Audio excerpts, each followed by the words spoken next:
80 მომხრე 8 წინააღმდეგი კანონი მესამე მოსმენით მიღებულია. ოცნების პარლამენტმა 80 ხმით უმაღლესი განათლების შესახებ საქართველოს კანონში ცვლილებები დაამტკიცა. ოცნების ეგრეთ წოდებული რეფორმების მიხედვით ამიერიდან უნივერსიტეტებში ჩარიცხვის და კვოტირების წესს სრულად განათლების სამინისტრო გადაწყვეტს, თუმცა რა კრიტერიუმებით უცნობია. უქმდება საგრანტო დაფინანსების აქამდე არსებული მოდელიც და კერძო უნივერსიტეტებში სტუდენტები სახელმწიფო დაფინანსებით ვეღარ ისარგებლებენ. განათლების კომიტეტის თავმჯდომარე მასონების თეორიების მოყვარული დეპუტატი ოცნების რეფორმების მიზნობრიობას ასახსნის. საქართველო გახდება საგანმანათლებლო კერა.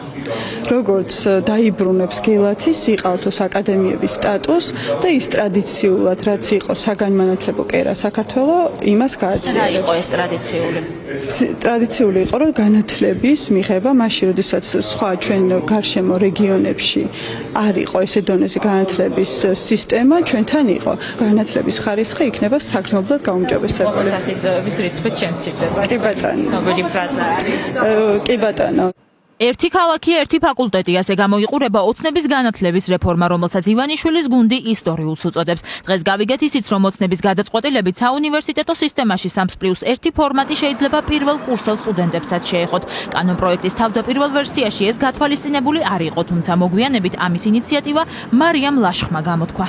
როდესაც გაიგეს ახალგაზრდებაც, მათ შორის სტუდენტებაც ამ ცვლილების შესახებ, არაერთი მოთხოვნა იყო იმაზე, რომ მანზეც გავრცელებული იყო.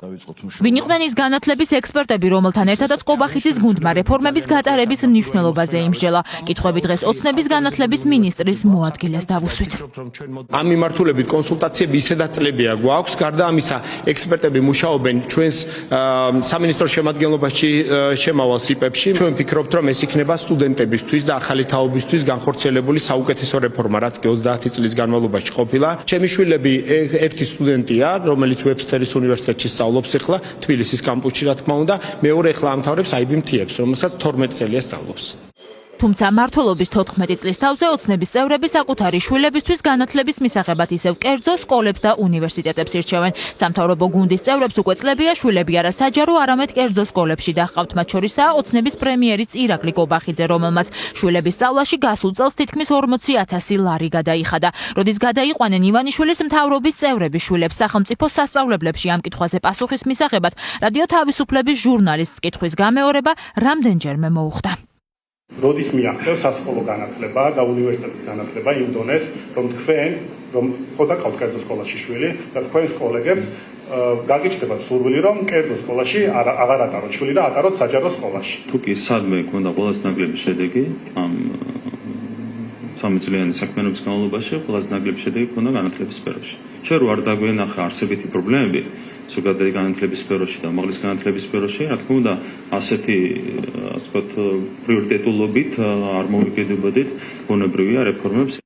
ახლა კი ეგრეთ წოდებული რეფორმების გატარებით საფრთხეს უქმნიან იმ მომავალ თაობას, რომლის სურვილი საზღვარგარეთ განათლების მიღებაა. უმაღლესი განათლების გარდა ოცნება ზოგადი განათლების რეფორმებისთვისაც ემზადება, რომლის მიხედვითაც საჯარო სკოლებში სწავლა 11 წლიანი გახდება, რაც იმას ნიშნავს, რომ აბიტურიენტები ავტომატურად საზღვარგარეთის წამყვან უნივერსიტეტებში სწავლას ვერ გააგრძელებენ. ოცნებას მათივე გამოგონილი კანონი მოსწონს, თუმცა კონკრეტულად რა არ იციან. თავარია ვიცით, რომ კაის გააკეთებეთ და კაი რეფორმები იქნება. რა ვიცით, რომ კარგი რეფორმები იქნება, ბატონო? რა ვიცი? მაქვს შეხება განათლებასთან. კომუნისტების დრო კიდე დაბრუნდეს? მარტო სახელმწიფო სკოლა უნდა იყოს? ვიღაცები ვერ სწავლობენ, მაგალითად, კერძო სკოლებში. არა აქვს ამის საშუალება და არ მოსწონთ ის რეფორმები, რასაც თქვენ ატარებთ საჯარო სკოლებში. სწავლა, სადაც გურიაში, ჩოხატაური და ლანჩხუთში და ოზურგეთში 100 ბავშვმა იყო ოქროს მედალი. სახელმწიფო სკოლებში. რა მოგწონთ ამ რეფორმაში? აბსოლუტურად ყველაფერი. რავი, რა მომწონს, რა ვქია? რეფორმა ახლა ერთი სიტყვით შეიძლება ვთქვა რა მომწონს. თქვენი შვილები კერძო სკოლაში დადიოდნენ თუ საჯარო სკოლაში? ან უნივერსიტეტის შემთხვევაში როგორ არის? ჩემი შვილები პატარები არიან. დიახ, და კერძო სკოლაში დადიან. მე რა პრობლემა? რატომ შეერჩიეთ კერძო სკოლა? ბევრი გამოწვევა არის სახელმწიფო სკოლაში. კი. განათლების ექსპერტები თანხმდებიან, რომ ოცნების ეგრეთ წოდებული რეფორმა აბიტურიენტებსა და სტუდენტებს არათანაბარ გარემოში აყენებს. ამ რეფორმების უკან კი ხედავენ პარტიის ინტერესს და ძალაუფლების შენარჩუნების სურვილს. ვარაუდობენ, რომ ქართული საგანმანათლებლო სივრცე ევროპულ სივრცეს საერთოდ ჩამოშორდება, რადგან რეფორმების გატარებამდე ოცნებამ არანაირი საერთაშორისო გამოცდილება არ გაითვალისწინა. ამ რეფორმის უკან დგას ორი ინტერესი, ერთი არის პარტიის ინტერესი, რომ შეინარჩუნოს ძალაუფლება, ამისთვის უნდა გააკონტროლონ ყველა ასპექტი ცხოვრების და ეს არ არის მხოლოდ ძალაუფლების შენარჩუნების სურვილი, ეს არის ასევე სურვილი რომ ვიღაცებმა გააკეთონ ფული ამ ყველაფერზე, ანუ ორი ინტერესია, პარტიის ინტერესი და ბიზნეს ინტერესი.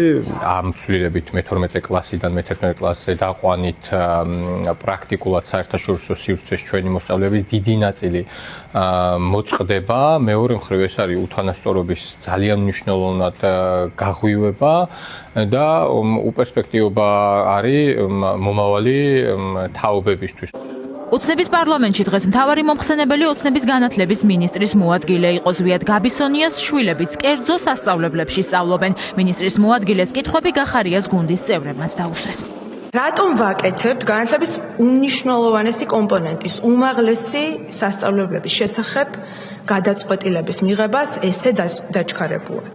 აღნიშნული სრულ წინააღმდეგობაში მოდის ბოლონიის პროცესთანაც. კერძოდ, ბოლონიის პროცესის ფარგლებში ტირანას კომუნიკეტი საქართველომ აიღო ვალდებულება.